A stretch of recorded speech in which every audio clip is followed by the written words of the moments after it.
20 মিনিটের পথ অতিক্রম করলেই দুটো মল আছে।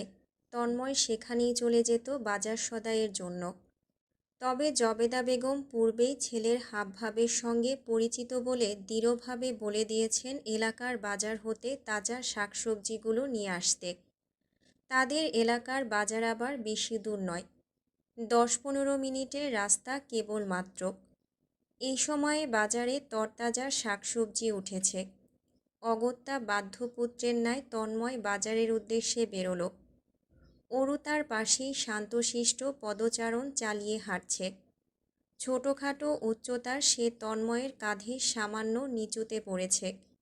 সূর্যের তাপমাত্রা তখন ক্ষীণ, নরম বাতাস বয়ে চলেছে। আবহাওয়া চমৎকার। দুজনের হাঁটার গতি সাধারণ কোমল। নিপুণভাবে হেঁটে যাবার তালের এক ফাঁকে অরুকে খেয়াল রাখছে তন্ময়।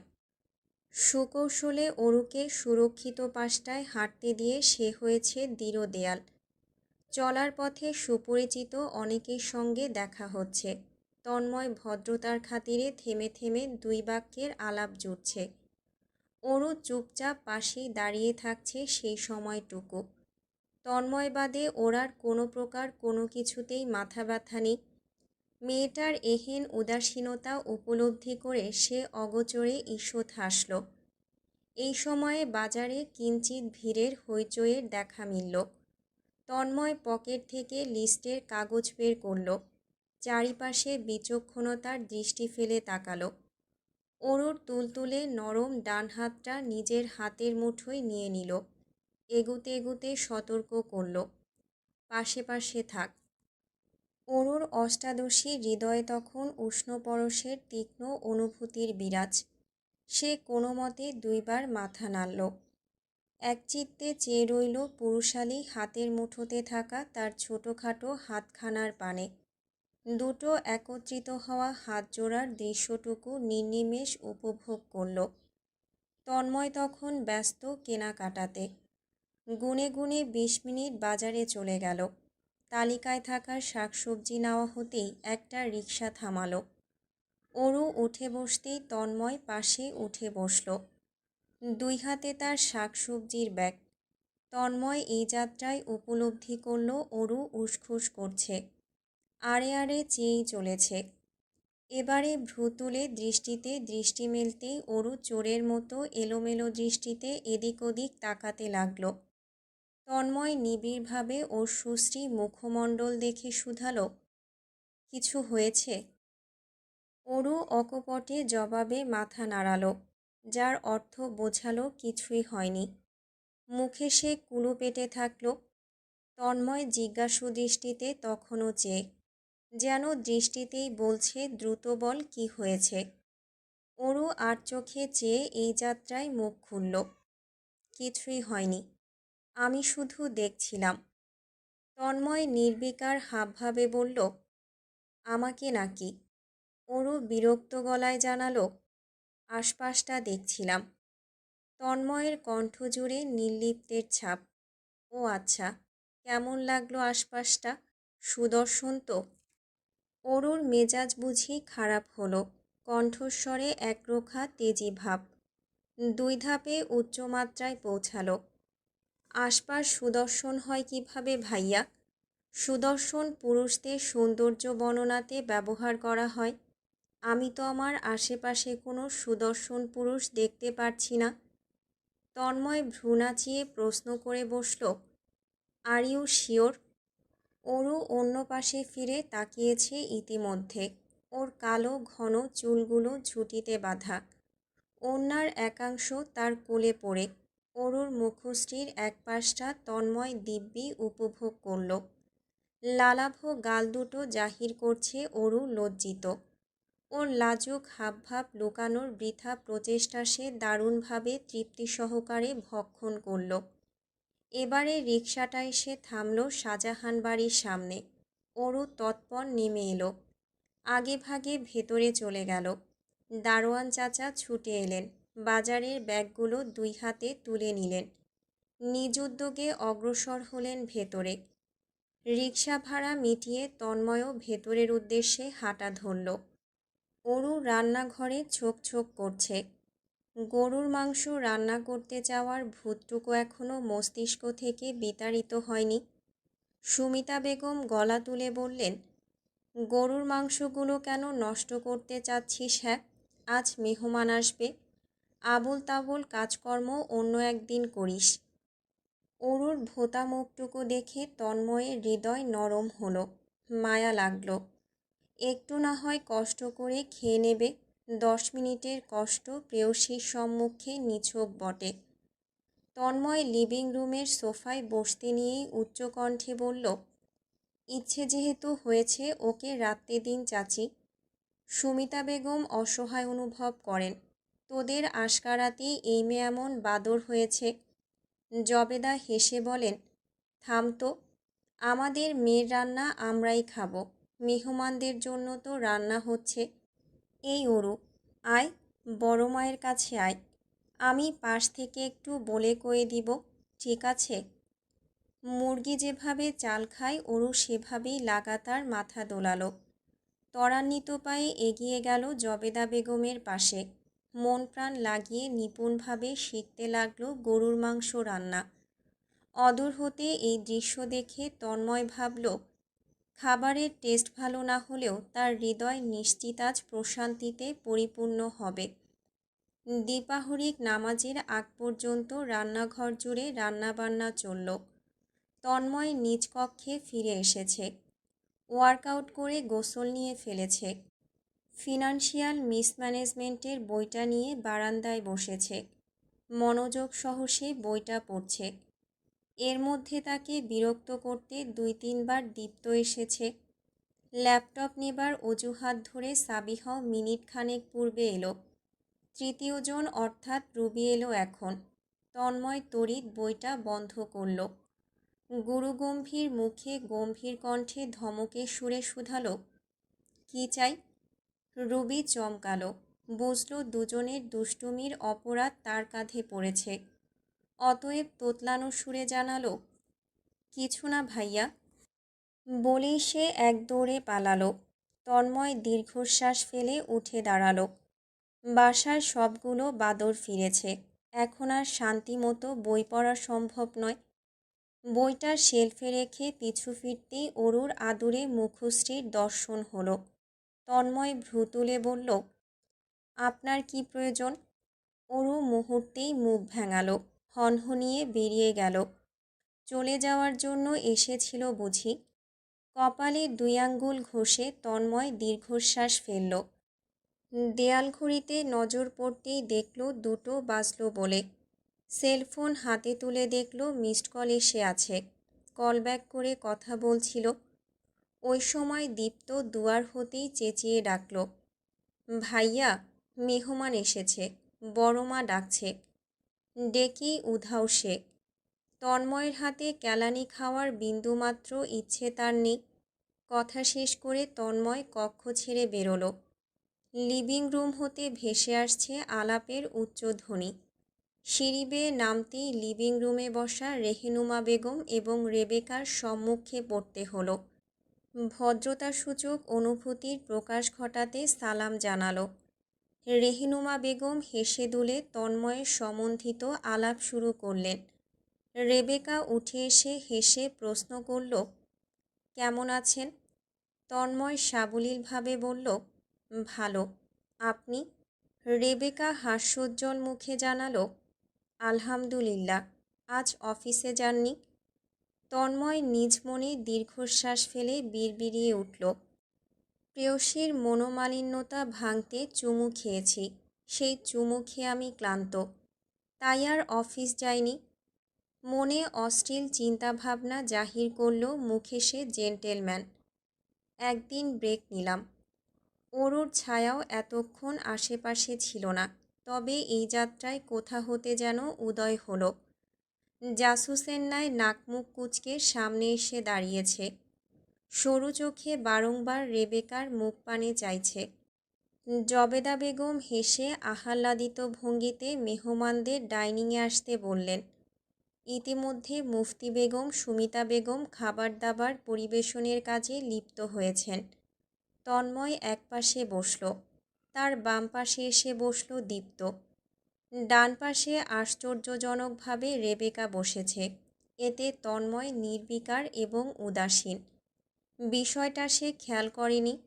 সে তখনও অদূরে দাঁড়ানো অরুকে দেখছে, চোখ মুখ ওর থমথমে। কাঠখোট্টা দৃষ্টি একবার তার পানে ফেলল। হঠাৎ কী হলো মেয়েটার? রেগে আছে কেন? ওর হাতের রান্না করা গরুর মাংসের তরকারি চাচ্ছে না বলে কি? তন্ময় দেখল তার থেকে বেশ দূরত্ব বজায় রেখে বসেছে, প্লেট উল্টিয়ে তৈরি খাওয়া দাওয়ার জন্য। সে তো উল্টো আশা করে বসে আছে অরু উদ্বিগ্নতার সহিত তরকারি হাতে তার সামনে হাজির হবে, ক্রমান্বয়ে তাকে খেতে বলবে। সাবিহা গরম গরম ভাত নিয়ে বলল, আমার পাখিটার তরকারি কোথায়? সুমিতা বেগম হেসে বললেন, ওর তরকারি খাওয়ার মতো হবে নাকি? সাবিহা দৃঢ়ভাবে বলল, কেন হবে না? আনো তাড়াতাড়ি। দীপ্ত রবিও সুরে সুর মেলালো। অগত্যা সুমিতা বেগম অরুর তরকারিটা পরিবেশন করলেন। তন্ময় আগ বাড়িয়ে আলগোছে নিজের পাতে বেশ খানিকটা তরকারি তুলে নিল। তার পাশে বসা রেবেকা হেসে শুধালো, অরু বুঝিয়েই প্রথম রেঁধেছে, তাহলে তো আমারও খেয়ে দেখা দরকার। অরু ফিনফিনে পাতলা গলায় বলল, আপনার মুখের টেস্ট নষ্ট হয়ে যাবে আপু। তন্ময় বিনা সংকোচে তরকারিতে ভাত মাখিয়ে মুখে তুলল। সঙ্গে সঙ্গে অবাকের চূড়ান্তে চলে গেল। চোখ বড় বড় করে তাকালো অরুর পানে। অরু এবারে আগ্রহী চোখে চেয়ে। সাবিহা 2 লোকমা খেয়ে চেঁচালো, এই তরকারি আমাদের অরু রেঁধেছে? আমার তো বিশ্বাসই হচ্ছে না, এত সুস্বাদু হয়েছে। দীপ্ত আর রবিও আশ্চর্যের সপ্তমে। অরুর রান্নার হাত যে এত দারুণ হবে কে জানত। জবেদা বেগম হেসে আদুরে ভঙ্গিতে অরুর মাথায় হাত বুলিয়ে বলেন, গরুর মাংস প্রথম রান্না করলেও মেয়েটার শিখছে মাসখানেক যাবৎ। আমাকে বেশ কয়েকবার রাঁধতে দেখেছে। কুটকুট করে এক একটা স্টেপ লিখে নিয়েছে। রান্নার সুস্বাদু না হয়ে যাবে কোথায়? তন্ময় তরিত লোকমার পর লোকমা তুলে খাচ্ছে। সাবিহা ত্বরান্বিত খেতে থাকা বড় ভাইয়ের পানে চেয়ে দুষ্টুমি সুরে বলল, ভাইয়ার ফেভারিট তরকারি গরুর মাংস। ভাইয়া, কেমন লাগলো? তন্ময় খেতে খেতেই জানালো, মজা হয়েছে। রুবি দুষ্টমিতে আরেক ধাপ এগিয়ে, ব্যাস এতটুকুই? অরুর এত স্নেহের সঙ্গে রান্না করা তরকারির প্রশংসা এক শব্দে হতেই পারে না। আরও কিছু শব্দ মিলিয়ে বলো ভাইয়া। তন্ময় ভ্রু তুলে চাইতেই চুপসে গেল রুবি। খাওয়াতে ভীষণভাবে মনোযোগী হয়ে উঠল। ওকে চুপ করিয়ে তন্ময় তাকালো অরুর পানে। এবারও অরু মুখ বাঁকালো। আশ্চর্য, এই মেয়েটার হলো কি? পর মুহূর্তেই শুনল পাশে বসা রেবেকা তাকে ডাকছে। হেসে এটা সেটা নিয়ে কথাবার্তা বলার প্রচেষ্টায়। তন্ময় আর চোখে পাশে বসা রেবেকার দিকে তাকাতেই চক্ষু কপালে। অতঃপর অরুর বিষাদময় মুখে চেয়ে মস্তিষ্ক সচল হলো। এই রেবেকা পাশে বসেছে বলে কি ও মুখ ফুলিয়ে আছে? মেয়ে মানুষের মন বোঝা বড় কঠিন ব্যাপার স্যাপার। তন্ময় চটপট চেটেপুটে খেয়ে প্লেট ফকফকে পরিষ্কার করে ফেলল। তখনই উঠে পড়ল চেয়ার হতে। যেমন এই চেয়ারে কাটা বিছানো। সিঙ্কে হাত ধুয়ে আর সেখানে দাঁড়ালো না, উপরে চলে এলো। অপেক্ষা করতে থাকলো অরুর আসবার। তবে ঘন্টার পর ঘন্টা গেল, অরু আর আসলো না। উড়োতে থাকা ল্যাপটপ সরিয়ে বিরক্ত ভঙ্গিতে দাঁড়িয়ে পড়ল তন্ময়। দরজা খুলতেই দেখল অরু দাঁড়িয়ে। কতক্ষণ ধরে দাঁড়িয়ে কে জানে। তন্ময় দীর্ঘশ্বাস ফেলল। বলল, আসছিস কেন? ভেতরে আয়। অরু ছোট ছোট পদচারণে ভেতরে এলো। পিটপিট চোখে এদিক ওদিক চাইছে।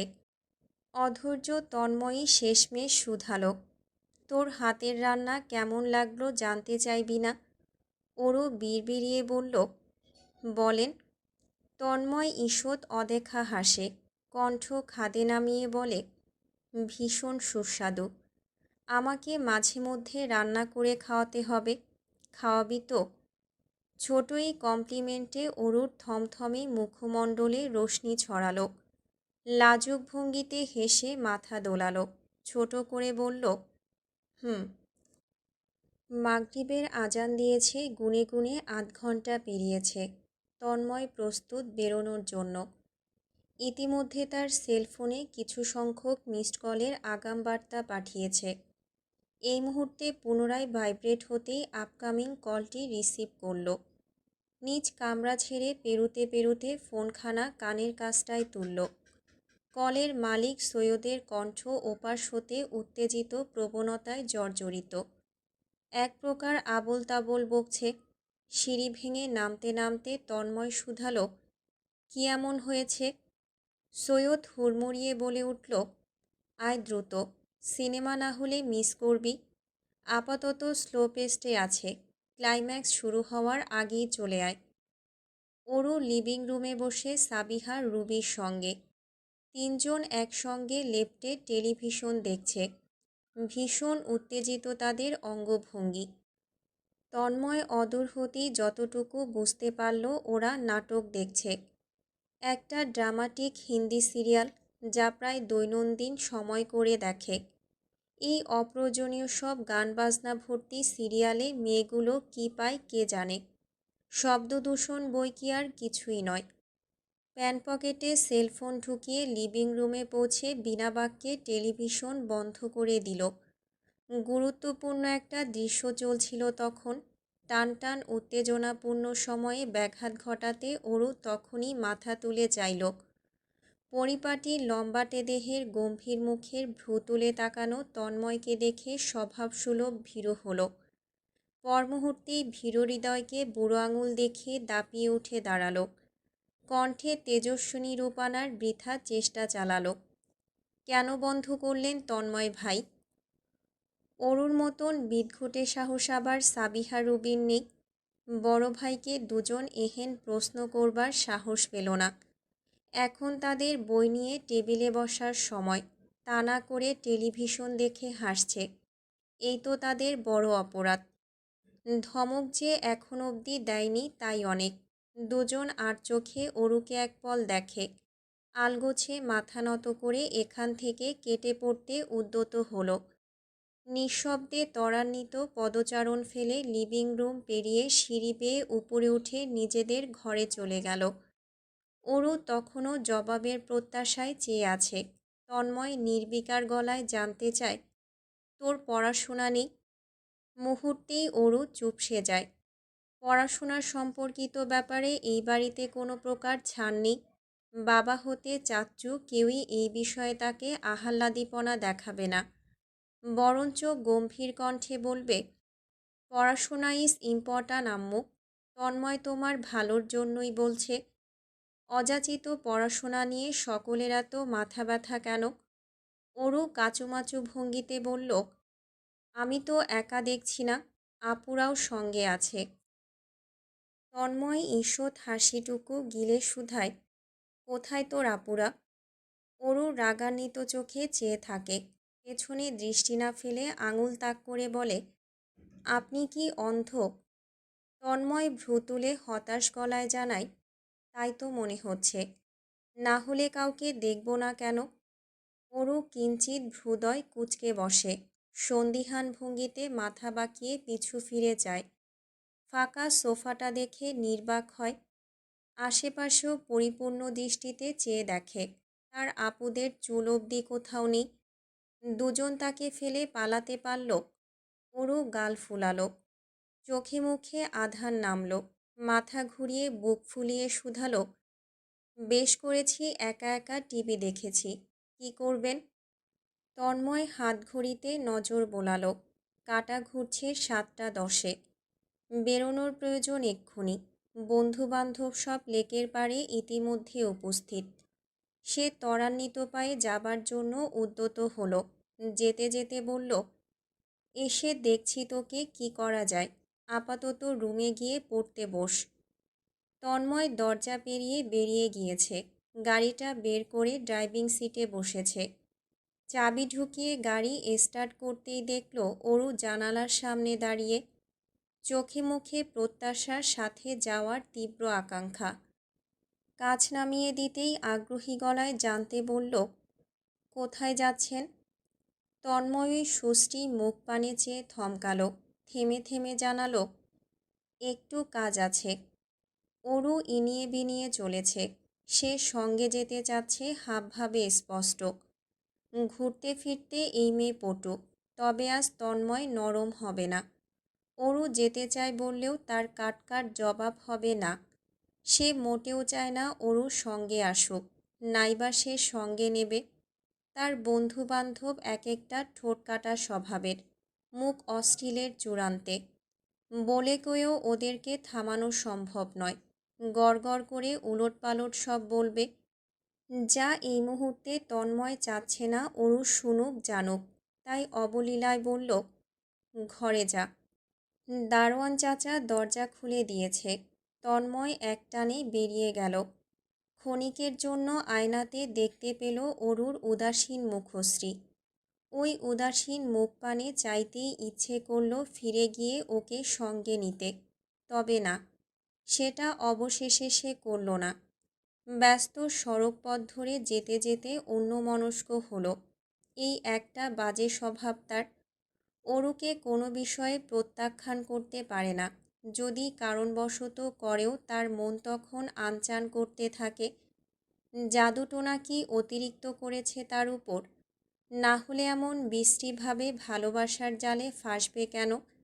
এমন ফাঁসা ফেসেছে যে ছুটবার সাধ্য এই জনমে হবে বলে মনে হচ্ছে না। দীর্ঘশ্বাস ফেলে ভাবনা চিন্তা করে সবশেষে ঠিক করল ফিরে এসে অরুকে লং ড্রাইভে নিয়ে যাবে। এতে নিশ্চয়ই খুশিতে আতপাগল হবে। উদাসীনতা মন খারাপ ছুটে পালাবে। মাহিন পায়ের উপরে পা তুলে বসেছে, হাতে জ্বলন্ত সিগারেট, যা সে ক্ষণে ক্ষণে ঠোঁটের ফাঁকে পিষে ধরছে। সম্মুখে রিয়ান উদ্দেশ্যহীন পদচারণা চালাচ্ছে। মুখমণ্ডল জুড়ে অসহায়ত্ব, ভীরু ভীরু হাবভাব। টি শার্ট ভিজে পুরুষালী অঙ্গপ্রত্যঙ্গে লেপ্টে আছে। সৈয়দ চোখ মুখ বুজে তৃপ্তি নিয়ে চিপস খাচ্ছে। খাওয়ার ফাঁকে রিয়ানকে গুনে গুনে 4 বার খেতে সেধেছে। এতে রিয়ান রাগান্বিত হয়েছে। শক্ত হয়ে এসেছিল তার চোয়াল। চোখে 2 বার শাসিয়েছে সৈয়দকে। তাতে কি থেমেছে সৈয়দ? একদমই নয়। উল্টো সে সুর তুলে গাইতে শুরু করল। একবারে খেতে না চাইলে সাধু শতবার। ইব্রাহিম 2 পা ছড়িয়ে আছোয়া হয়ে আছে, মাথাটা সৈয়দের পিঠে। বাদামের খোসা ছাড়িয়ে উপরে ছুঁড়ে মেরে খেয়ে নিচ্ছে অবলীলায়। এই যাত্রায় সৈয়দের সুরে তাল মিলিয়ে গেয়ে ওঠে, না জানিয়া না বুঝিয়া বন্ধু পীড়িত কইর না, সুজন দীক্ষা কইর পীড়িত মরলে যেন ভোলে না, প্রেমের মরা জলে ডোবে না। রিয়ান এক এক করে বন্ধু নামক শত্রুদের মুখমণ্ডল দেখে নিল। ফোঁস করে সাপের মতন ফনা তুলল। আঙুল তুলে শাসাতে গিয়েও পারল না। তার হৃদয় ছিঁড়ে তরল রক্ত গড়গড় করে বইছে। কণ্ঠ আটকে এসেছে। মাহিন এবারে মুখ খুলল। আহ, চুপ কর তোরা। দেখছিস না রিয়ান ফ্রাস্ট্রেটেড। ওকে মানসিক শান্তি দিবি তা না। রিয়ান কৃতজ্ঞতা নিয়ে চাইল মাহিনের পানে। চোখজোড়া উজ্জ্বল হলো।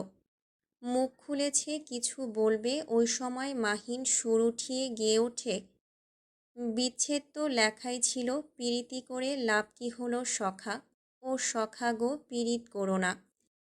সৈয়দার ইব্রাহিম উচ্চস্বরে হেসে উঠল। হাসির তালে দুজন শুয়ে পড়ল। রিয়ান চোখ মুখ ভোঁতা করে ফেলল। মাহিন তখনও অদ্ভুত গানটি গেয়ে চলেছে। তন্ময় উপস্থিত হলো এই যাত্রায়। অদূর হতে তাকে দেখে রিয়ান যেন নিজের প্রাণ পাখি হাতে পেয়েছে। এক দৌড়ে এগিয়ে গিয়ে ধরল তন্ময়ের কাঁধ। বিষণ্ণ মুখে কাদো কাদো হাবভাব। দোস্ত, আমারে বাঁচা। তন্ময় অবুঝ নির্বোধ। সে হৃদয় কুঁচকে শুধালো, কি হয়েছে? ইব্রাহিম হাসতে হাসতে দাঁড়িয়ে বলল, কি আর হবে? ওর জীবনে ব্রেকআপ ছাড়া আর কিছু কি হবার আছে? তন্ময় নির্বাক হতবম্ব। আমাকে এতটা তাড়া দিয়ে এই ছোট বিষয়ে ডেকে নিয়ে এসেছিস? রিয়ান বড় বড় চোখে চেয়ে বলল, তুই এভাবে বলতে পারলি আমার প্রাণের দোস্ত? এবার কিন্তু খুব সিরিয়াস ব্যাপার স্যাপার। ও শুধু আমাকে ব্লক করেনি, লক করেছে। ওর বাসা চেঞ্জ, ওর নাম্বারও চেঞ্জ। ও কাজেও যাচ্ছে না। আজকে 4টা দিন ধরে আমি হৃদরোগের পেশেন্টের মতো ছটফট করে চলেছি। আয়ু বায়ু সব কমে গেছে। মাহিন শরীর কাঁপিয়ে হাসল। চোখের কোণের জলটুকু মুছে রিয়ানের পানে চেয়ে তন্ময়ের উদ্দেশ্যে বলল, তন্ময়, ওরে জিজ্ঞেস কর ও কি কুকাজ করেছে যে ওকে এভাবে অ্যাভয়েড করবে সুহানি? যুক্তিসঙ্গত কারণ দেখাতে না পারলে ওর প্রেম আমি পণ্ড করে দেব। তখন বারবার বলছি বন্ধুর সাথে প্রেম করিস না। কিছু একটা হলে পুরো বন্ধুদের গ্রুপটা নষ্ট হবে। কিন্তু না, গাধাটা বলেই গেল ও নাকি পাগলের মতো ভালোবাসে, কখনো কষ্ট দেবে না এটা সেটা। রিয়ান নাক ফুলালো, তিরতির করে কম্পিত ঠোঁট নাড়িয়ে জানালো, আমি কিছুই করিনি। আমার কোন আমলের কোন বালের এক্স গার্লফ্রেন্ড নাকি এসেছে ওর কাছে, এসে তখনকার বালসাল দেখিয়েছে। এই নিয়ে এমনটা করতে পারে আমার সাথেও? ওসব তো পাস্ট। ও তো জানে আমি কেমন। তখন খারাপ ছিলাম, আই অ্যাডমিট। কিন্তু এখন তো আমি ওসবে নেই। ও ছাড়া কোনো নারীতে আমি 2বার তাকাতে পারি না। সৈয়দ টুপ করে একটা মন্তব্য ছুড়ল, পাস্টে 1000বার করে নারীদের পানে তাকানোর ফলাফল এখন বেরোচ্ছে। খেসারদ্দে লুচু। রিয়ান চেঁচালো, Syed, I am gonna kill you শালা। তন্ময় অশান্ত ভঙ্গিতে মাথা নাড়ালো। বসতে বসতে বলল, চুপ কর তো তোরা, থাম এবার। রিয়ান থামল না। কাতর চোখে তন্ময়ের পানে চেয়ে থেকে বলল, প্লিজ কিছু কর। আমি মনে হয় কিছুক্ষণের মধ্যেই মারা যাব। তন্ময় কপালে দুটো আঙুল ঘষে নির্বিকার গলায় জানতে চাইল, তুই তোদের বাড়ি খুঁজেছিস? রিয়ান বিমূঢ় মুখে শুধালো, আমাদের বাড়ি? তন্ময় হতাশ। তোর মায়ের সাথে সুহানির ভালো সম্পর্ক, গিয়ে দেখ আমোদেই আছে। রিয়ান দাঁড়িয়ে পড়ল, হনহনিয়ে ছুটল। পরপর দৌড়াতে লাগল। মাহিন আর সৈয়দ ওর যাওয়ার পানে চেয়ে উচ্চস্বরে হাসে। ধীর গলায় মাহিন বলে ওঠে, কেন বলে দিলি? হারামজাদাটা আরেকটু ছটফট করতো না হয়। তন্ময় বিনা বাক্যে নিঃশব্দে হাসে। মুখে কুলুপেটে বন্ধুদের চক্করে একটা সিগারেট ধরায়। আড্ডা বাজে ঘড়ির কাঁটা এসে দাঁড়ায় 9টার দোরগোড়ায়। তখনই তন্ময় উঠে দাঁড়ায়, বলে, আমি চলে যাচ্ছি। সৈয়দ সন্দিহান স্বরে দুষ্টুমি ভঙ্গিতে বলে ওঠে, আজ এত তারা কিসের মাম্মা? ব্যাপার কি? তোর প্রেয়সী ওরফে প্রিয়তমা বুঝি অপেক্ষাতে আছে? বন্ধুদের মশকরাটুকু দুইদণ্ড দাঁড়িয়ে থেকে শোনার সময় হলো না তন্ময়ের। সে ততক্ষণে গাড়িতে উঠে বসেছে। গাড়ি স্টার্ট করে একটানে বেরিয়েছে সড়ক পথে। বন্ধুর শেষ কথাটুকু কানে ভাসতেই হেসে ফেলে। বিড়বিড়িয়ে বলে, বলো কোন প্রিয় নামে ডাকি? প্রেয়সী, প্রিয়তমা নাকি জোনাকি?